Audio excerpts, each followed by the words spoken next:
Hello and welcome to another 4th level fighter production of Dragonbane Solo Adventures Tales from the Greasy Otter. Today we have something very exciting. It is the culmination of the solo campaign The Light of Evanor. This is session 5 called the Fortress of Galaz-Gesh. So with the Staff of Evanor reformed, Sir Cornelius heads to the Fortress of Galaz-Gesh to destroy the Dread Eye. Now, it's been a couple weeks, I think, since we've played Sir Cornelius.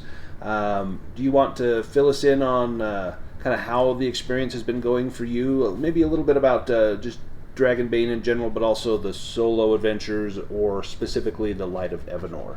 What's been your experience? Well, so far it's been an excellent experience. Just last time was quite enjoyable, exploring the caverns and finding my precious pouch of marbles and fighting a giant. Oh, I forgot about the marbles. Of course. And then overall I've definitely enjoyed Dragonbane as a system. It's a very different system, and it's simple, but it's still tactical, which I enjoy about it. Yes, yes. Well, in the last session you found the 4th piece of the Staff of Evanor. You have made your successful crafting roll to put the staff back together. And now you have to go to destroy the Dread Eye. And if you remember, the Dread Eye was something that was unearthed by... Do you remember the name of it was Quats, the mallard. Yes, Quats the mallard. He was an explorer, and he found it. And alas, it was his doom, but it meant the doom of the entire land. Darkness has spread across the land, and it is said that only the Staff of Evanor can heal the land of that darkness. So, without further ado, let me pull up some resources here, and we will get going. Here we are. Deep. And this is Celesta, the elf scholar. Her voice rings in your head as you travel the day to the Fortress of Galaz-Gesh. Deep within the Magna Woods is a demonic fortress, and one of the bastions of Sathmog. This is a place of unfathomable evil, whose twisted turrets and mind-bending dungeons only hint at the hellish minds who crafted this unholy domain. And be warned, that poor Quats will have undergone a foul transformation into a warped servant of darkness. Now, during your journey, you will need to make a bushcraft roll in order to arrive unscathed. Go ahead and make that roll for us. And for those watching at home, Dragonbane is a roll under system, so you want to roll under your score, and you rolled a 3, which is really good, and so that is a success. You managed to, despite the howling wind and the dark clouds overhead, the distant rumble of thunder and flash of lightning, you managed to make your way to the Fortress of Galaz-Gesh.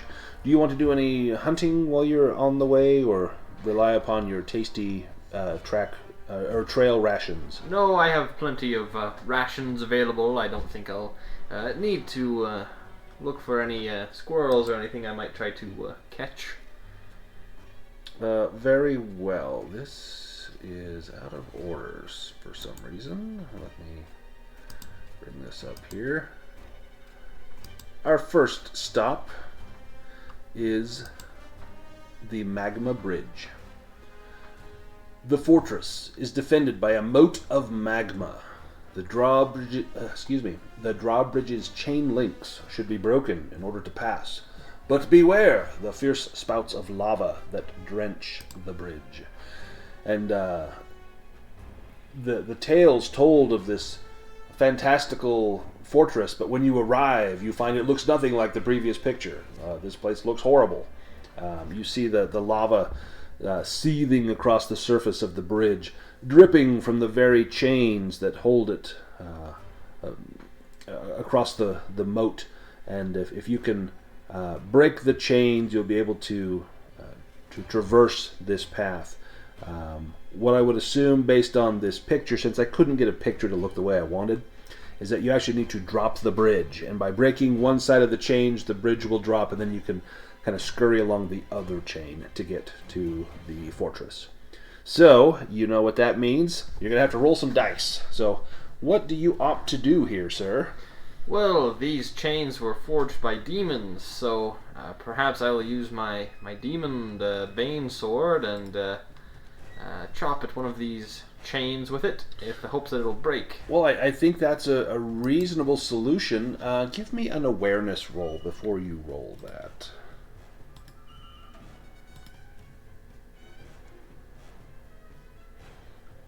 And as the folks on watching can see, you had a bane on that, I believe, because of my your great helm. Yes. Yeah, it kind of blocks some of your vision. So all that means is that you did not pass your awareness roll. If you choose, you may push the roll by taking a condition, or you have a heroic ability that allows you to spend willpower points, or you can just not be aware of what's going on here. I will just be unaware. Excellent. So as you prepare the World Breaker, is that the name of your sword? Yes, the World Breaker shard. As you prepare the World Breaker to hew into that metallic chain, a great gout of magma splurts up from below, almost as though someone had dropped a pebble in there and it just splashes back up. But this was some sort of superheated gas from below, bubbling up to the top and splattering hot magma towards you. You will need to make some sort of evade roll in order to avoid being painfully scalded. And because of your armor, you have a bane on that one, and that's also a fail. Do you want to take a condition, or spend willpower, or just take the magma to the face? I will push that roll. Okay. Which condition do you opt to take? I will take the... Let's see. Perhaps I will become a bit disheartened, being splashed in the face with lava. It would do that to a person. But then could I also use my adaptive ability to roll this as a sword skill? Yeah, so tell me what the adaptive feature is. That's just for humans, I believe, correct? Yes. It allows me to spend 3 willpower points to make a roll using a different skill, and my swords is much better. So how do you use your swords to avoid being splashed by Well, I will bring my sword to bear and parry the lava. Nice, excellent. That's rather difficult, but I think you're up to the task. Barely. Ooh. My sword is a 16, so I did succeed. So you need to hit the number or lower, and you did it. So you managed to avoid this terrible splash of magma. The magma kind of sizzles along the oiled edge of your blade. You had recently oiled it to keep it looking nice and shiny, but it does not mar the metallic surface. There's no pitting or any damage to the sword, because it is a magical sword. Had this been a normal sword, why, it might have become somewhat brittle. Maybe your durability would have decreased on that sword. Excellent. So now you can go ahead and take a mighty swing at the chain and give yourself a bane just because you're hacking a big metal chain.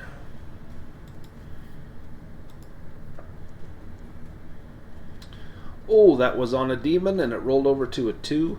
So you take the 5. So with a whooshing sound, almost like the song of hope, your blade swings through the air.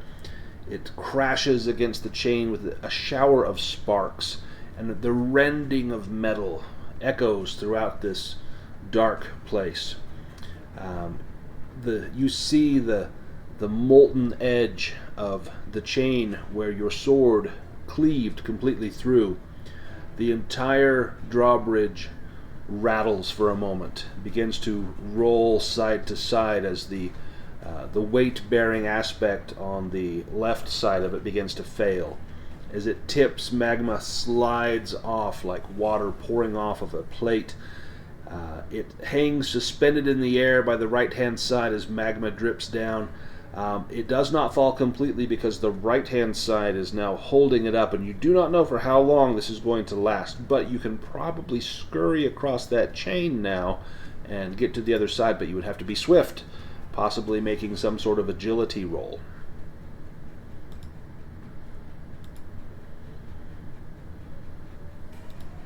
Oh, excellent. And you succeed. So you manage to scurry across, looking down into the moat of magma. You know that one misstep could spell disaster.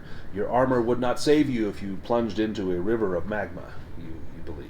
No, but I have honed my my skills through many combats. Yes, and, that you have. mastered my muscles. They are number 1. Your muscles are number 1. We arrive at the Courtyard of Temptation. Once through the portcullis, you arrive in an open courtyard where the Horned Ones dwell. They won't harm you physically, but they are alluring. Don't listen to their song, lest they ensnare you forever. Well, having faced several similar beasts, I will take my little packet of cotton out of my pocket and stuff some cotton into my ears as to not be attracted to their song. And then, of course, with my helm, it's not too difficult to avert my gaze. That's probably a good idea. So, are you trying to be stealthy as well, or just trying not to hear or see? Just trying not to hear or see them. Okay, well, give me a stealth roll with a Bane, then.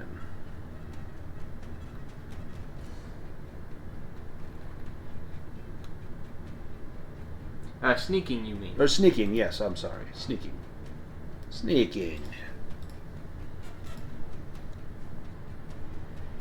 Ooh, was that a double Bane on that roll? Yes, I have a Bane for my armor. The 6 or the 7 probably would have been a success. Do you want to push this roll or spend willpower? No, I will not push Okay. that roll. So as you are skulking through this courtyard, you cannot even hear your footsteps because of the cotton in your ears. You can feel the vibrations on your body of some sort of song. It almost feels like the piping of strange flutes. Whether they're held in human hands or some beast-like paw, you are not aware. And as you continue to walk, we're going to just pull you out onto the scene. You are right about there.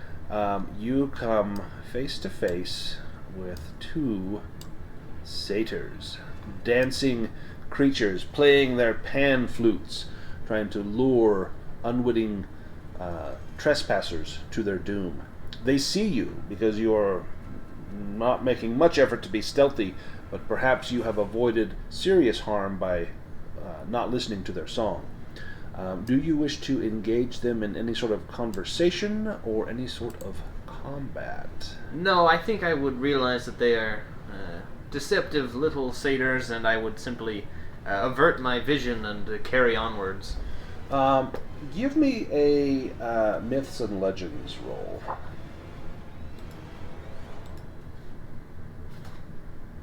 I succeeded. You succeed. So you know a little something about satyrs. Let me just pull up this satyr here. You know that satyrs they're not inherently evil, but you know that they can be quite dangerous. Satyr wine is delicious but deadly, says some. Fruity as lemonade and strong as spirits. Fortunately for the world, they refuse to share their brewing secrets. The satyr can raise your spirits through their song, but you would have to remove the cotton to see if these are kind, benevolent satyrs or wretched, foul, and twisted satyrs. Well, I think Sir Cornelius, knowing that he's in a fortress built by the demons, he would assume the worst and not allow their song to corrupt his mind. The satyrs begin to dance and cavort around you, romping through the fens and spinneys. Are you averting your eyes, or are you observing their delightful dance? No, I will avert my eyes. I will keep them locked on the pathway that I'm headed towards. Give me a willpower roll. A will roll. With a boon? With a boon, because you are consciously avoiding this. Would I get perhaps 2 boons because I also have a great helm and cotton in my ears? I'm feeling generous. Yes, please.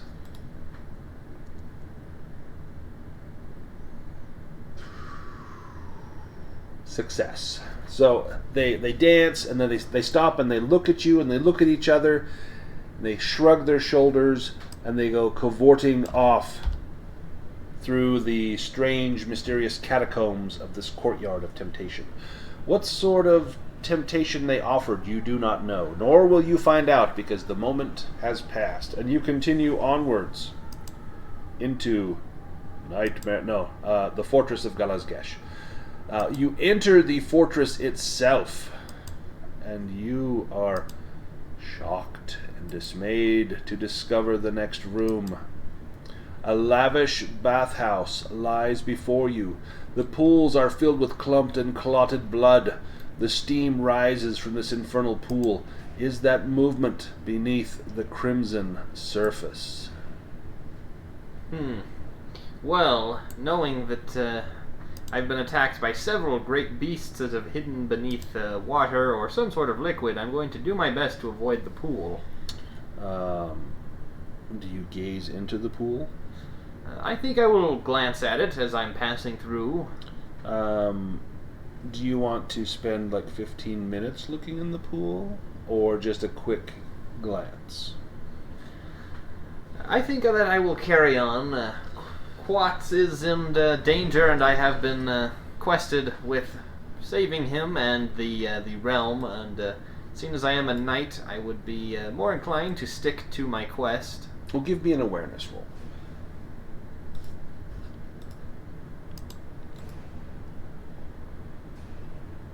Oh, that was some weird dice. A success, even with my bane. So even with the bane, you can't help but notice that there are suits of armor lying in the clump and clotted murk below, glistening with a reddish hue, and then you see the bones. The suits still bear the bodies of their owners. So whomever has taken the foolish misstep of plunging themselves into the bathhouse of blood paid for it with their life. And you feel a sense of relief that you have avoided such a thing. Let's just ask, because we haven't done it for a minute, the fortune die. Is there any pressing danger here? And we got an extreme no. So there is no immediate danger. If you want to bypass this room completely, you may. I think that this room only holds dangers if I were to spend the time to find them, so I will simply carry on. Excellent.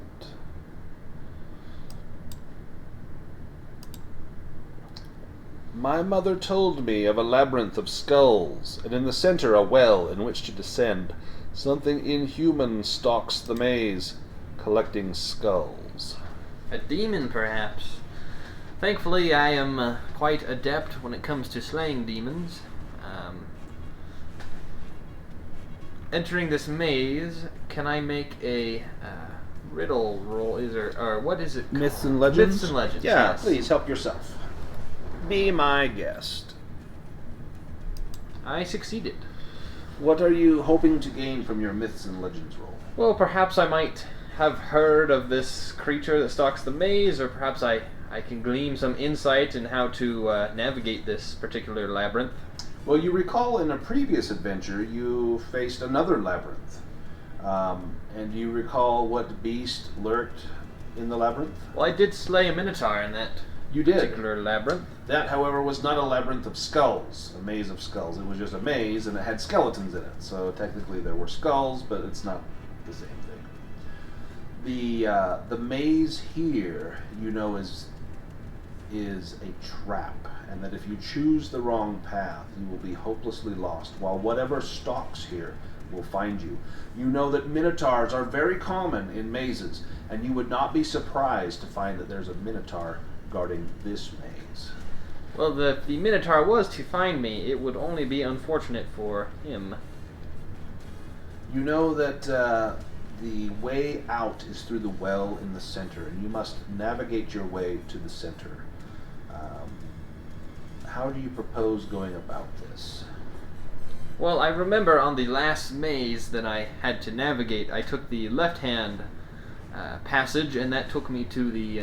Straight to the enemies, did it not? No, that was the last path I chose, and it took me out of the maze. Oh, yes. I believe I chose the right path first.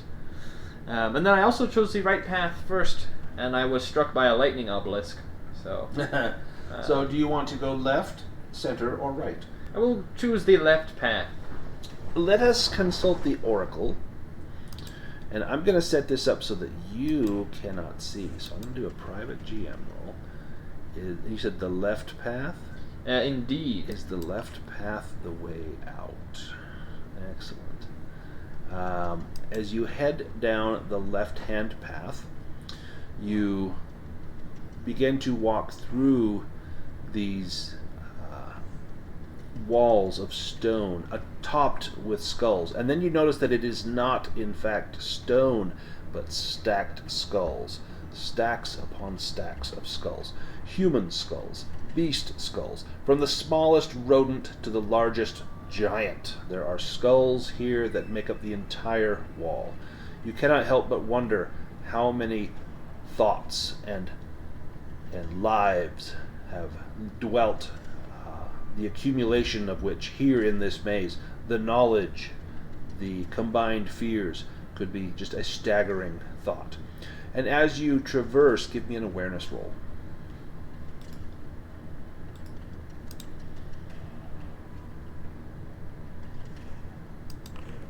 You succeed. As you go around the left-hand path, you hear scurrying, but it sounds like it's quite distant. It's not nearby. It does not seem to be approaching. After several moments of time, you find yourself at a dead end. The left path was not the correct path.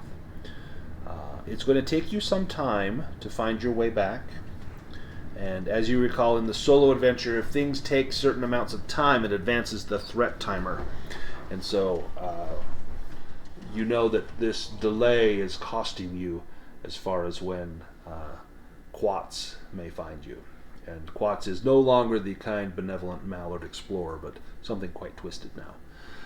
You find your way back, and now you've got the middle or the right path. Well, I think I will take the middle path this time. Okay, you take the middle path.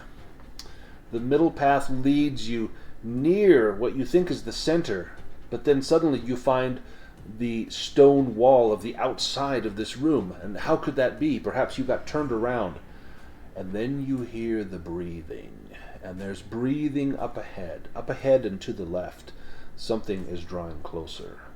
You can sense it sniffing the air, catching your scent, and drawing ever closer. Well, sensing this danger, I will go towards it to meet it in battle. I won't be stalked by some creature. I'd rather meet it face on. Well, as you may have guessed, it is a Minotaur. And the Minotaur is going to engage you in combat. Let's get some combat going. So I'm going to go ahead and roll the... you need an extra spot here because you have Army of One. And I believe the Minotaur has... Yeah, he has Ferocity too, so he's going to get an extra spot as well. So let me duplicate that combatant. And we will roll initiative. Oh, you go first twice before the Minotaur's turn. And we have entered combat.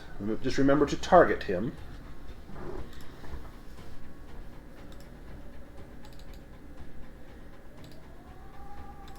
And what are you doing?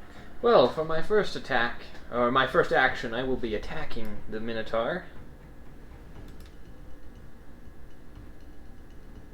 And it looks like I succeeded. He is going to use his first action to try and parry that with his great two-handed axe. Or no, that's not what I want. Where's his skill? He doesn't have a weapon skill. Okay, well, I'm just going to roll this. So he's got a 15. And he got, let's see. No, why? Okay. Hang on. Having some issues. Technical difficulties here.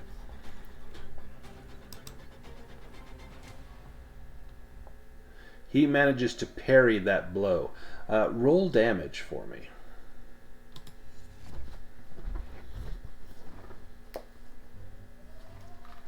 That will be 14 points of damage to his axe.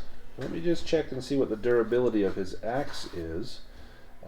His durability of his axe is 9. So tell me how you destroy his axe. So I think I am coming in for a cleaving chop atop his head, and he brings his axe up to block, but like splitting a piece of wood, my sword goes straight down the middle of the axe blade and just cuts it in half, and then the shards clatter to the ground, and he's left without a weapon. Terrifying. Absolutely terrifying. It is now your second turn. Well, this time I will hit him while he has no weapon. He still has horns and hooves. Is he going to attempt to parry, or rather dodge this? He is going to attempt to dodge this.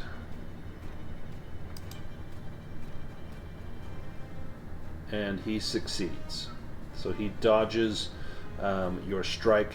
Your blade strikes the stone ground where he once stood, and hewing a small chip out of the stone.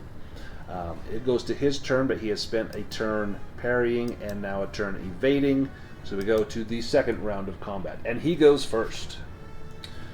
Let me just target you here, and let me pull up his little heads-up display. I'm sitting here wondering where that went, and I have not activated it, so let's activate it. Cleaving chop. So he is just holding the head of the axe. He can't get a full deadly swing on there, but it's enough to bring the blade down towards you. Do you wish to parry or dodge? I'm going to reduce some of the damage on I think I will accept his blow. Okay. So it will inflict weapon damage plus an extra d10 and can be parried. And his weapon damage is, I think, 2d10. So it does 13. Sure you didn't want to dodge this? Well, actually, how is he attacking me with his weapon if I broke So it? I just explained that you chopped the haft in half, and he is just holding the head of the axe and swinging it towards My you. flavor was for nothing. No, so it's going to do less damage. So instead of 16, it's going to do half of that. It'll do 8 damage. So, but your armor was proof against that, and so you end up taking 0. So he does have an axe, but it's not as useful. So now it's your turn. Well, I will attack him. And that is a success. Does he wish to dodge? He will dodge. And he likewise succeeds. So you two are evenly matched. It goes back and forth. And now my you second sense turn. an opening. Yes, go Yes. ahead and make your next attack. Now this, he cannot defend. And so go ahead and roll damage. Oh, that is quite poor. And then let me just assign that damage to the Minotaur. Deal damage. And then his turn, he spent evading, so we go to the next round, and he will go first. And he attacks. A sweeping attack. He sweeps, I'm going to say instead of his, no, it's still his weapon. He's just kind of swinging it low. Again, it'll do a little less damage. Sweeps its weapon in a wide arc, hitting everyone within 2 meters. It will inflict weapon damage. Do you want to dodge or parry? No, I think I will accept his blows. So he will just do 1d10 instead of 2d10. So he will deal 7, which again, your armor is proof against. So it is your turn.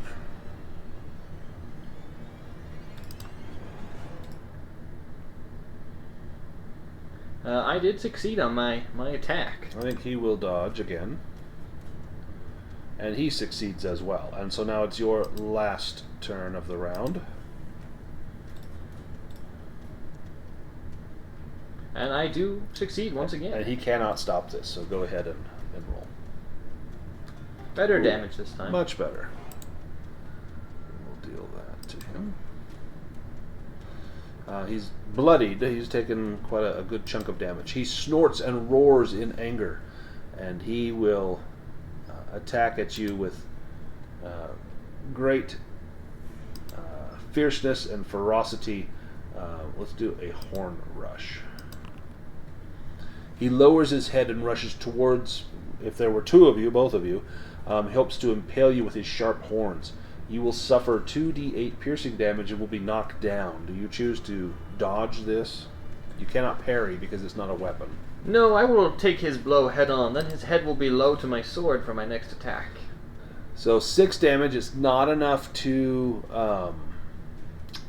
get through your armor, but you are knocked down. So let me let's see if I deal this. Does it give you the prone condition?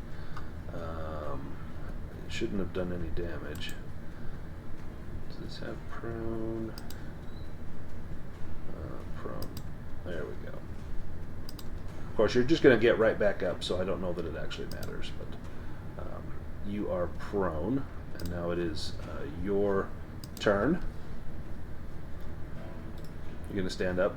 How do I do that? I'll do it for you. I just click on here, and whoops, maybe.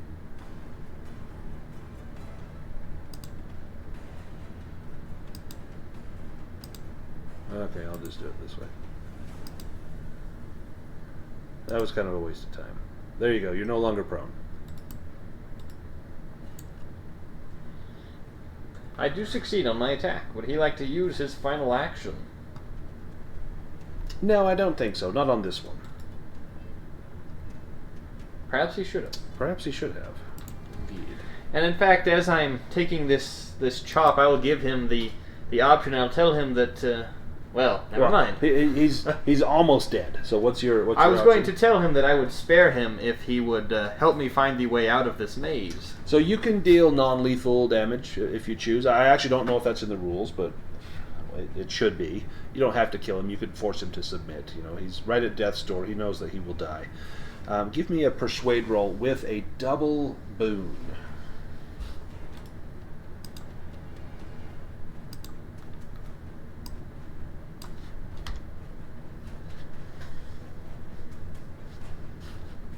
Ah, there it is. Persuasion.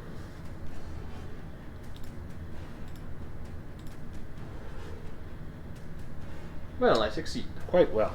I did have disheartened, so it was only a single boon. Yeah, but still quite well. So he snorts, "Urgh. You have bested me. I show you the way out." And he gets to his feet, and you can see him kind of clutching his left arm as blood is just weeping freely from a gash in his arm, and he takes a step and kind of bumps it against one of the skulls in the wall. Ah!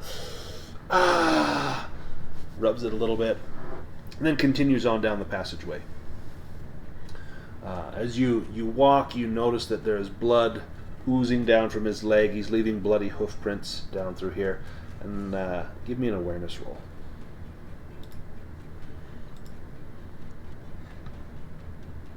Oh, okay.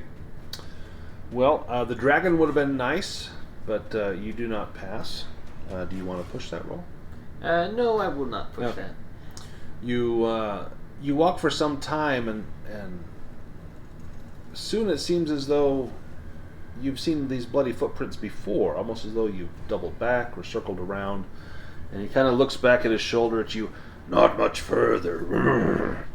And he continues on, and you get the sense that you're not heading towards the center of the maze, but that you're off to one side. And then he pauses and says, Up ahead, through that bone archway, you will find the way out. The well is just beyond there. Go now. Let me be rid of the sight and stink of you." Well, I will do so if you will take me there first. I want you to approach the well first. "I have taken you there. I must rest. Can you not see I am nearly bled out?" Well, perhaps if you will do this, I will give you some whatever medical aid I can and heal you. But first you must approach the well. "Heal me first, and then the well." I don't think so. I think that you will approach the well first. I could kill you right now. "I am at death's door as it is. You have taken whatever honor I had. The glory is yours. Now let me die in peace." Well, I think I will wait for him. Either for him to die or for... I've already spent my 15 minutes here, so I will either wait for him to die or I will wait for him to approach the well. So you are dismayed that this is taking a long time, and you know that you have spent several stretches of time going through this maze, and it seems as though he is leading you astray. After some time, he gets up with a snarl. Perhaps he feels like his wounds are beginning to recover. He's been able to stop some of the bleeding, and he gets up. "Oh, the way is not through that archway. It's this way."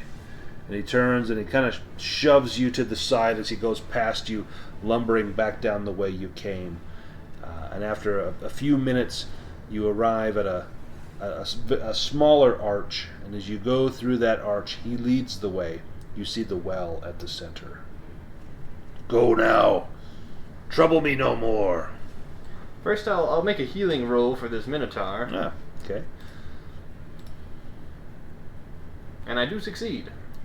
Okay, you use some of your bandages on him. Probably not my bandages, but I'll do my best to heal him. Okay. You clean up his wounds as best you can. You know, maybe he's got some strips of cloth. He maybe has some sort of bandage that you can use. You're not trained in veterinary medicine, but enough to heal, cuts and stabs and things like that, or at least to get him back on his feet. I was a knight, so I will keep my word. As I did say, I would heal him if he showed me the well. And that you have. Quite well indeed. In fact, this will be one of your the high points of your knightly career is not destroying this enemy and then seeing to it that he is on the path to recovery of his wounds. But you trouble yourself not with that as you head down the well shaft. Going down the well, you come to the pit of the leech. Row upon row of sharp teeth line this deep descent. The walls are warm and flesh-like to the touch. You have the sinking suspicion that this is no mere pit, but the great gullet of an ancient and dormant beast. And down you must go. If I take one of my torches and toss it in, how far does it seem to drop before reaching the bottom? Let's just ask the fortune die.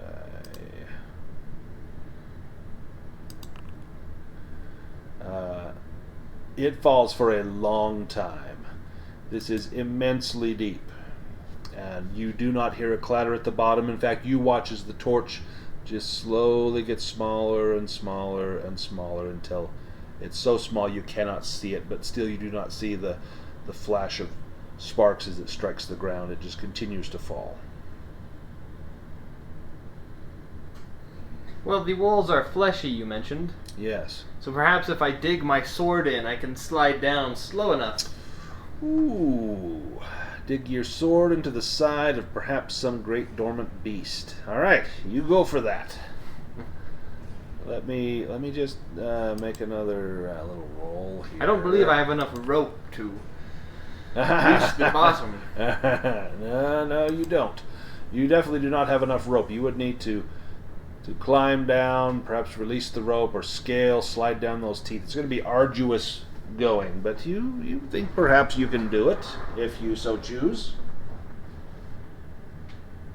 Well, I will... Are you going to go the sword route and stick your sword in? And I think I will have that option available to me. If I start to slip, I will use my sword to dig in. But for the start of the descent, I will do my best to use the handholds I can find.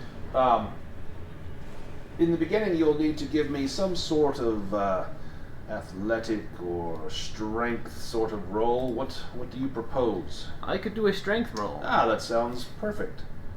Give me a strength roll. Ooh, what is your strength? 17? 17. Yeah, so you managed to succeed, owing to your great development of body, if not mind.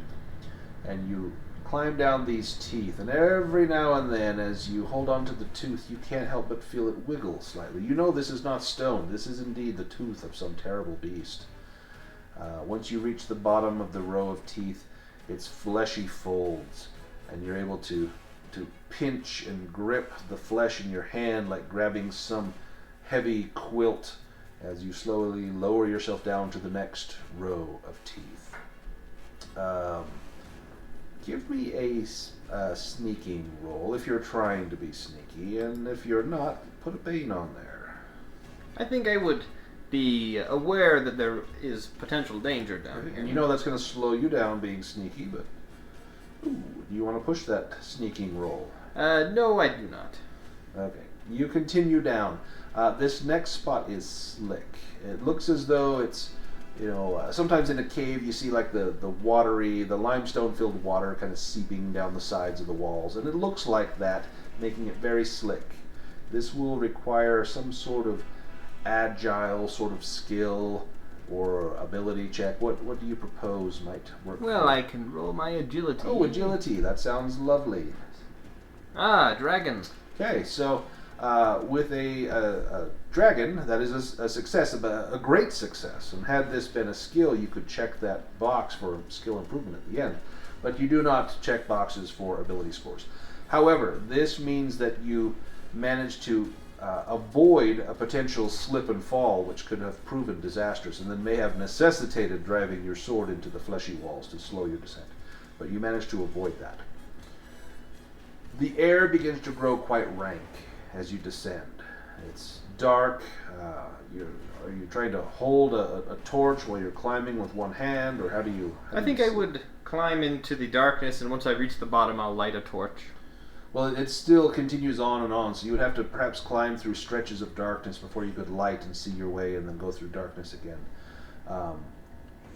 This is going to be a fear test, because it's getting very dark and the air is getting foul, like the stink of some digestive juice. I succeeded just barely. Just barely. You succeed. You manage to steel your nerve and continue on the last stretch. This is going to take another roll, a constitution roll.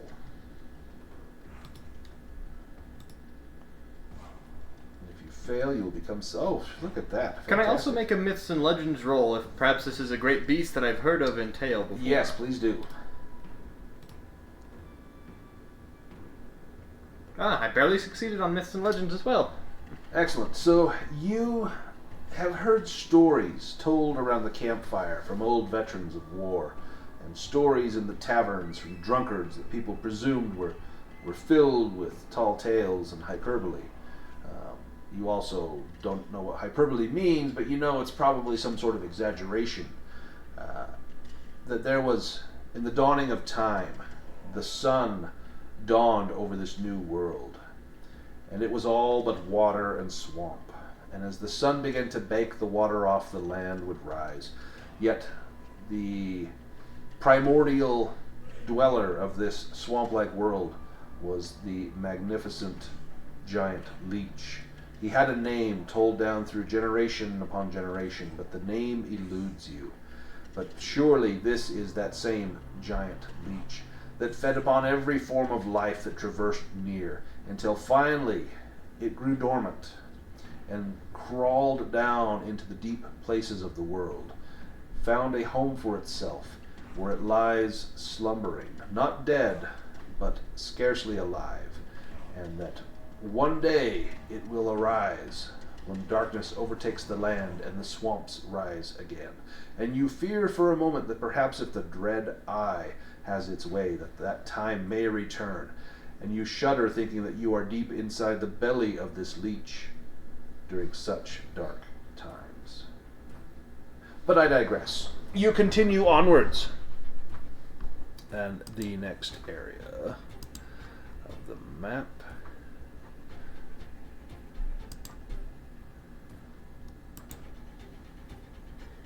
activate this. Many a poor captive's soul toils here, taking their pickaxes to the infernal rock.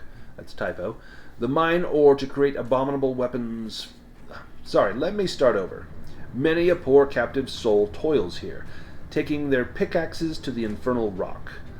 They mine ore to create abominable weapons for their captors.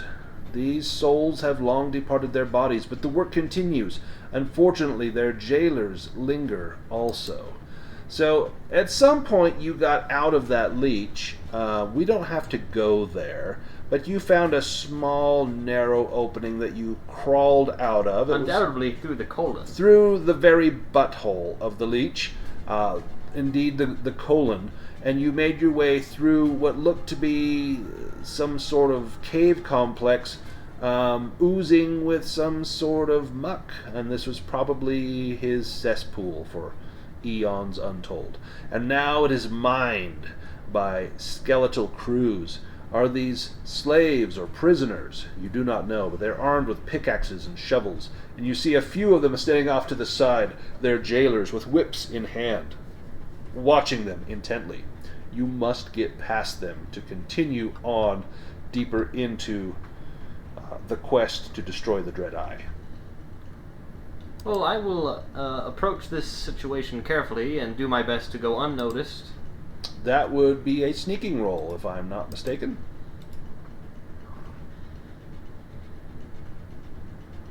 Do you wish to push this roll, or spend your willpower, or use your adaptive? Well, I don't really see. Perhaps, I might like to use my adaptive. Perhaps I could roll this and instead use my strength, as perhaps I use my strength to hold my armor very, very still. It's very heavy armor, so I would need to exercise great deal of strength to... You flex all of your muscles so they bulge out against the armor so that there's no rattle at all. Exactly. Because this is a game of mirth and mayhem, I'm going to allow it, because that's actually kind of an awesome scene. That would be hilariously cool. I could see Arnold Schwarzenegger doing this in Conan, just flexing and kind of walking out all stiff and rigid. And I rolled a dragon. Oh, well. Because you rolled a dragon, so when you had to climb through that little opening to get into this room, you found yourself covered with some sort of mud, we'll call it, and this mud makes you blend in with the mud on the sides of this little poop chute here. This cave. And so it's almost like camouflage. So you look like just a giant, stiff turd just slowly moving through these skeletons, and they don't seem to pay you any mind, or if they do, they think, oh gosh, that guy got the wet end of the stick, and they don't seem to bother you. All because you rolled a dragon. That was spectacular, actually. There was going to be a giant battle here, but you managed to avoid it, which sometimes that's the best way. Do you want to spend any time in here, or do you want to quickly... No, I will quickly leave. Yeah, I don't blame you. I don't want to gain anyone's attention. No, you do not. You have made it to...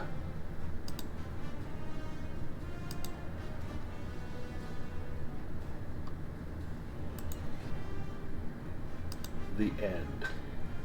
And perhaps there was some sort of subterranean waterfall that allowed me to wash my armor. No, I don't think so. Or at least I found some pool of some sort of liquid. I'll tell you, we can check the fortune die. Let me just read the little flavor text here.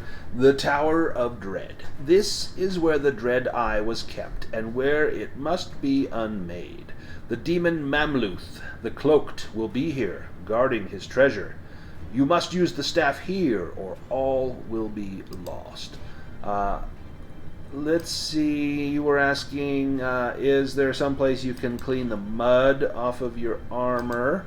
And the answer is no. So, unfortunately, the fortune die do not lie. Well, then, before entering this tower, I will take 15 minutes to take my armor off and scrape it and clean it. Ooh, 15 minutes, you say? Well, as you are... So you said you take your armor off? Well, piece at a time. Okay. One piece at a time. So let's say you have the cod piece off when this happens. You know, the one part you would probably want to protect, of course, is the part that's off. Let me pull this out here. When you see lumbering out of the tower some sort of strange duck beast, and you know that your time has come due. You have tarried too long in this infernal domain, and now you are He uses the stats of a Minotaur, but that's Quats. That's Quats being kind of all warped and stuff. So let me get your duplicate combatant on there. And we have a good old-fashioned battle. And you... I don't know why. I need to change your prototype token, I think, because it's supposed to show your name there. You will go first. So remember to target Quats, and we'll get this battle going.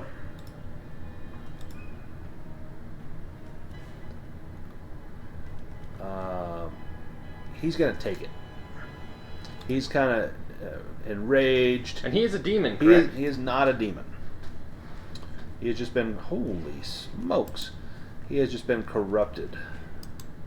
Would he have demon power that would perhaps be the sword could draw on? It does like to eat the soul of demons. No, he is not a demon. He's just been corrupted by the Dread Eye. Your second turn, and he's almost dead, so yeah, so much for that threat. Well, he has to do something about that. He is going to dodge that, and he manages to dodge. And so that's his dodge turn, and now it's his turn. Bah-ha-ha, he says, as he unloads on you. A stomping attack. Quats jumps high in the air and comes crashing down on you. 2d10 bludgeoning damage, and you are knocked down, and you are out of action, so you will simply take 13 damage. I can apply that. Or you've got it. Okay. So you've got it there, and you are going to be prone, which is important because we're about to start another round, and if you are prone, then it... Well, of course I can't see you here. Let me just move you. Just so I can see the... Well, we can just remember that I am prone. Well, we'll just... There we go. Okay. So you are prone. Let me put you over here. That'll be easier. Okay. And now we go to the next round. And, oh, you're lucky you get to go first. Otherwise, he gets a bane or a boon against you plus an additional 1d6 damage. But it is your turn. I assume you're going to stand up. Yes, and I will prepare to put an end to Quats. So be it. That is a success. He will dodge. And he dodges. Your second turn, sir.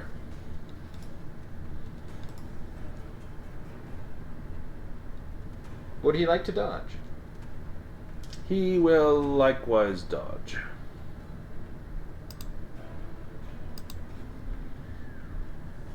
And he dodges. We go to the next round.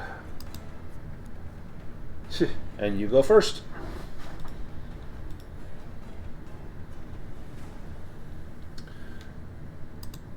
He has to dodge because he's badly wounded. And he dodges. And we go to your turn. This is going to go back and forth until someone makes a mistake. Ooh, that was close, but he's going to have to dodge because your one attack was just too mighty, and he dodges. We go to the next round. So you're swinging your sword. He's jumping to the side. You swing and hack overhead, and he lunges forward and inside your reach. There's times where your blade seems to make contact, but it doesn't seem to do enough to damage him. It just slides off some of his feathers like water off a duck's. Well, never mind. Go ahead and make your next roll as we start round 4. He's going to have to dodge. Not surprised. Someone's going to fail a roll here. Oh, that was so close. And now he was going to use his last one as his dodge. So this one will be his attack. So he is going to attack. Sweeping attack. He roars and sweeps his weapon in a wide arc. This will inflict weapon damage. Do you want to try to dodge or parry? No, I will accept this hit. Okay, this is, I believe, 2d10 points of damage. Yeah. So much for that. And then let me just apply this to you, and it will do nothing. And then it is your turn. But now he cannot dodge or parry. And he is dead. You have defeated Quats. Do you feel any remorse for... Perhaps you could have saved him using the staff, but... Well, there was no time to wait. He unfortunately did bring this upon himself, but my quest is to save the realm, not only Quats. You climb the steps of the Tower of Dread. The heat of demon fire grows hotter as you climb. It seems to take hours, days, weeks as you scale these steps. Every nightmare you've ever had goes through your mind. Every fear that has ever been realized in your life, you replay over and over again as you're tormented mentally by the anguish. It's kind of like the time I climbed that tower in Boston, you know. And anyway, you get up to the top and exhausted, completely spent, and you come face to face with the greatest foe you have yet to face, Mamluth. And in his hand, you see he holds the Dread Eye. It emanates terrible and great power. And while I'm climbing these steps, can I do, I believe, is it a stretch rest or... whichever rest allows me to get hit points and willpower back. So that would be a stretch rest. And you can recover 2d6 hit points, 1d6 willpower points, as well as recover 1 condition. Well, I will do that. Okay.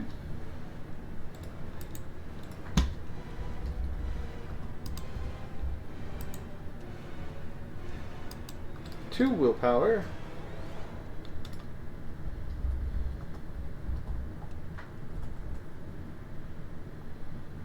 And 6 hit points. I'm back up to max health. So, a good rest while I'm climbing this tower and having terrible thoughts. And now I will be a little more prepared for this coming battle. And the Blood Demon goes first.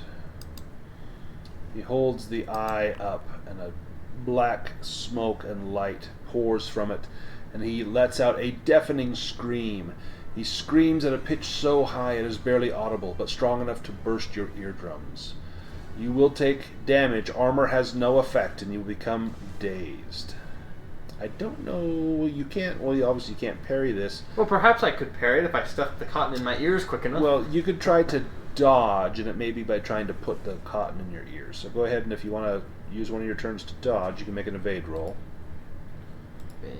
I don't think I will. I do have a boon, or a bane on that, so I'll just take the damage. So you will take 4. So that could have been a lot worse. 4 points of damage. Armor has no effect. Did you give that to yourself? I did, yes. And then you will become dazed. So let me. I can just give that to myself. I already gave it to myself. Oh, perfect, perfect. All right, then his second turn. He will attack again. Boiling blood. He casts a demonic curse on you. Your blood begins to boil. You will take 2d10 damage. Armor has no effect, and you will suffer a fear attack with a bane on the will roll. Do you want to try to dodge that? I will attempt to, though I will... Well, no, I'm going to most likely fail, and it will waste a turn, so I'm not going to dodge it. All right. You will take... And armor has no effect. 9 points of damage. And then you need to, make a will roll with a bane. You want to make this because this is bad. You want to push that? Yes, I will.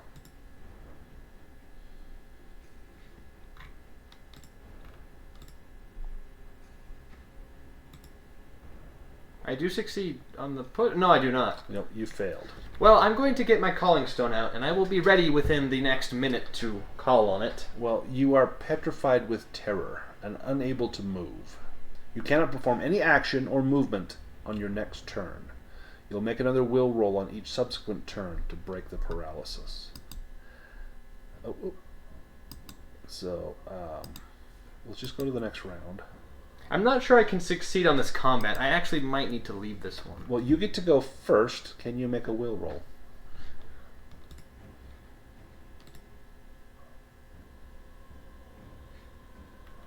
You succeed. You're no longer paralyzed, but that used your turn. So I've wasted 3 turns now, so most likely I am going to have to leave this battle, as I am almost dead. Well, let's just see what happens here.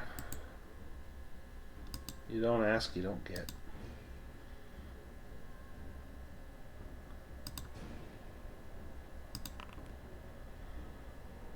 He takes a firm hold of you and drinks your blood. You will lose D6 hit points, D6 willpower, and you're already dazed, so you would take another condition.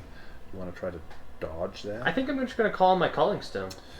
You're right here at the end. If you But don't I am destroy... going to die, probably in the next... Well... If he does any more damage, I will die. Well, what else could you do here? I could try and break the orb, but... you see, I would like to pull out my staff, but I haven't had an opportunity to take a turn yet. Well, because you have the staff on your back, what if you were to, as he tries to take a firm hold of you, what if you were to try to make an agility roll and twist so that the staff came into contact with him? I can attempt it, but I am dazed, so maybe. And you could use like adaptive or something, like using your sword to turn him towards the staff. Some such. Then I wouldn't have any more willpower, though, for re-rolls. So I will just roll an agility roll.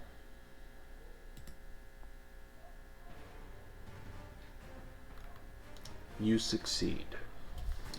So, as you make that agility roll to try and evade and dodge that grab, the staff comes into contact with the demon. And there's a sizzling, as though someone has thrown meat on a hot skillet. And smoke pours from the demon's hands. And he recoils in fear to see that the staff is not only here, but has been remade. He was not aware of what this was until it was awoken by touching the demon. That used your turn to do that action, and he is stunned for an action because of this. So let's go to the next round. He will go first. He is going to try to use the eye to turn you into a demon. Let me make a roll here. Give me a willpower roll.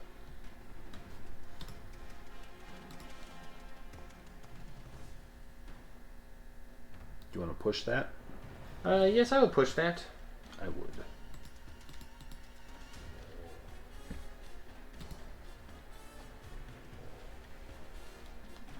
So you needed to beat his score. So you both succeeded. You rolled lower than he did. And so you managed to avoid having that happen. You feel your skin tremble, wanting to split apart at the seams, but you manage to shrug off that horrible sense of pain and despair. It is your turn. Well, I think I will run up and try and shove the staff down his throat. Give me an intellect roll. And then perhaps in doing so, that will banish this. I'm a little confused. Am I trying to banish this orb, or what am I actually trying So to do? that's what the intellect roll is for. So go ahead and give me an intellect roll. And you can add a boon to that. So I can just re-roll it. And just take off that exhaust. Well, okay. So you don't remember what Celesta told you. Was it to use this to destroy the demon, or to use this to destroy the eye? And you try and recall what it was supposed to be, what you were trying to destroy, and you don't. Well, I know quite it's the remember. eye. I just don't know if I'm trying to destroy it or trying to. I don't know if it's supposed to be destroyed or if it's trying to be deactivated. Because I know I'm supposed to do with the eye. Well, you know that this is an item of absolute evil. There is nothing good about the eye, and so very unlikely that anyone would want this still around. So what do you do? Well, perhaps if he's holding the eye, perhaps I will use the staff to try and break it. To break the eye? Yes. It's going to be like swinging a sword. Give me a sword roll.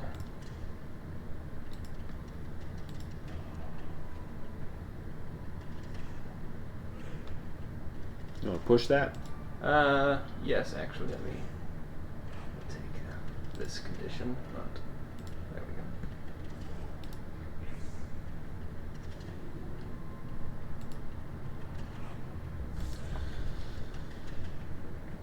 go. Let me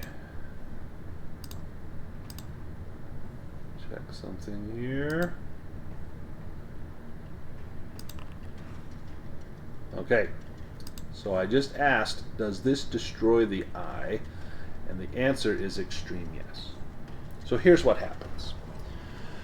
Seeing the damage that the staff did to this demon, and knowing that he is a foe beyond even the Worldbreaker Shard, you realize that your only chance lies with the staff. As you spin out of his grasp, causing his the staff to contact him and sizzle, you bring the staff out. You plunge the Worldbreaker Shard into the stone so that it remains ready if you need to grab it. It's not laying on the ground. You actually drive it into the stone, and it eats into that demonic stone with ease. You swing around the staff, and you make contact with the dread eye, with the top of the staff, which has a jewel in there. And as the two items meet, there's a loud clack and a brilliant flash of light. And the light is held at bay by another flash of darkness, and the two storms rage for several seconds. The demon Mamluth, his eyes grow wide. No!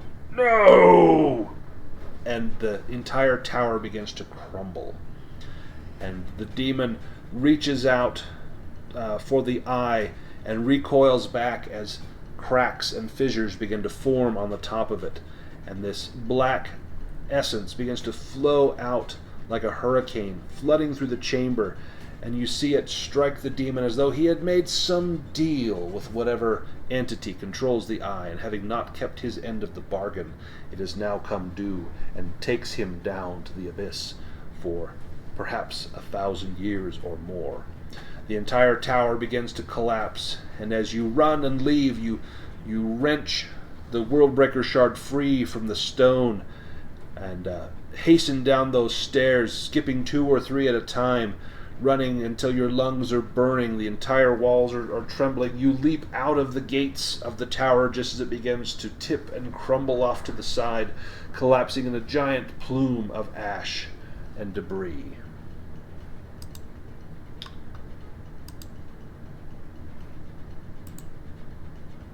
We cut back to the Greasy Otter Tavern.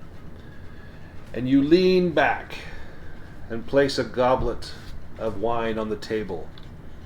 As you say, that, my friends, is how I destroyed the dread eye. And everyone in the tavern begins to clap and cheer and praise the brave, heroic deeds of Sir Cornelius, the Dragon Heart.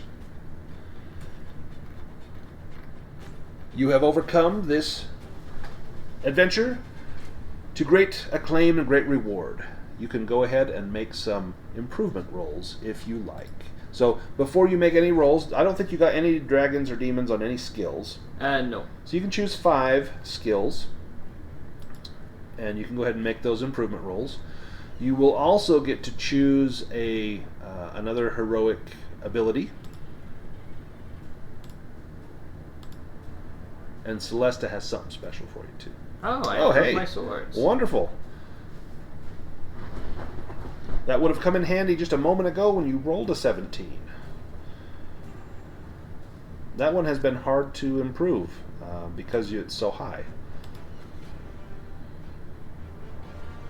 And you did not increase your myths and legends. It's my beast lore. Yes, I do. You did increase your beast's lore. Excellent. Oh, where? There it is. Your sneaking increased. Very good. So one more. Let's see, swords. 1, 2, 3, Yes. 4. Yeah, one more. Well.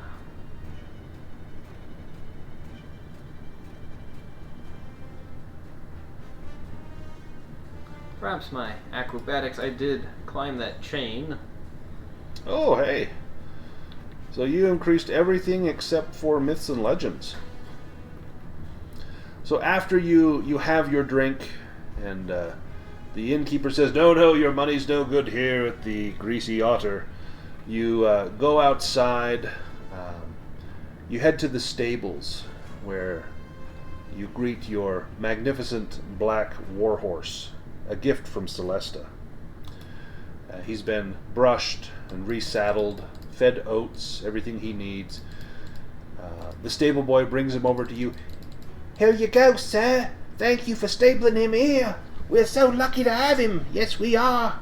And then, oh, sir, your lance. And he runs and retrieves your lance and gives it to you, and it is the most magnificent lance you could imagine. Celesta knew what the desire of your heart was, and she saw that for saving the world, it was the least she could do was to get you a horse and a lance. And so you have that which you greatly desired. And having mounted your horse, you begin to gallop off to the east, seeking further adventure, knowing that you will return back to the Greasy Otter Tavern again, but not until you've filled your pockets with gold. And that's the end of the Light of Evanor. What did you think? Did you have a good time?